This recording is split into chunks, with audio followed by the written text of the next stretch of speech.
அனைவருக்கும் வெற்றி தமிழ் பயிற்சி அகாடமியின் சார்பாக இனிய வணக்கம். இந்த ஷார்ட்ஸில் நம்ம 11th தமிழில் சான்றோர் சித்திரம், அதாவது மொழியை ஆல்பமில் இன்றைக்கி நம்ம பார்க்கக்கூடிய முக்கியமான கவிஞர் யார் அப்படின்னு பார்த்தீங்கன்னா Rasikamani DK. Chidambaranar. So பார்த்தீங்களாங்க. So Rasikamani அப்படின்னு அழைக்கப்படக்கூடியவர் யார் அப்படின்னா டி.கே.சி தாங்க. ஸோ இவர் இவருடைய காலத்தை பார்த்து வச்சுக்கிறணும்.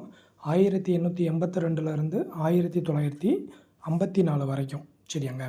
ஸோ இவர் பாருங்கள், அதாவது தமிழில் எல்லாம் உண்டு, தமிழின் கவிச்சுவைக்கு ஈடும் இல்லை இணையும் இல்லை, தமிழால் அறிவியல் மட்டுமன்று அனைத்து இயல்களையும் கற்க முடியும் அப்படின்னு சான்றுகளுடன் எடுத்து சொன்ன பெருந்தகை யாருன்னு கேட்கலாம். ஸோ சான்றுகளுடன் எடுத்து சொன்ன பெருந்தகை ரசிகமணி டி.கே. சிதம்பரனார். சரியாங்க. ஸோ இவருக்கு இன்னொரு முக்கியமான கேள்வி என்ன அப்படின்னா, இவர் என்ன பண்ணுவார்னா, ஞாயிறு தோறும் தன்னோட வீட்டில் மாலை 5 மணிக்கு, ரொம்ப முக்கியமானது, ஞாயிற்றுக்கிழமை மாலை 5 மணிக்கு இலக்கிய கூட்டம் நடத்துவார். அந்த இலக்கிய கூட்டத்துக்கு பேர் வட்டத்தொட்டி அப்படின்னு. சரிங்களா. ஸோ அந்த இலக்கிய கூட்டத்தை நடத்தி இவருடைய இலக்கிய புலமை அப்படின்றது ஆழச்சிறந்தது அப்படின்னு சொல்லுவாங்க.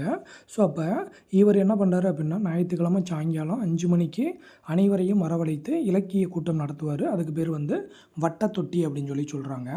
அதுக்கப்புறம் பார்த்தீங்க அப்படின்னா, இவர் என்ன தொழில் செய்தார் அப்படின்னா வழக்கறிஞர்.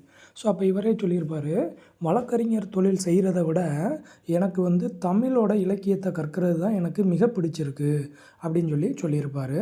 அடுத்தது பார்த்திங்க அப்படின்னா, இவர் கடித இலக்கியத்தின் முன்னோடி அப்படின்னு சொல்லலாம். சரியாங்க. ஏன்னா இவருடைய ஆழ்ந்த புலமை எல்லாத்தையுமே கடிதத்தில் எழுதுவார். ஸோ அவருடைய கடிதத்தெல்லாம் பார்க்கும்போது அவ்வளோ சிறப்பாக இருக்கும் அப்படின்னு சொல்கிறாங்க.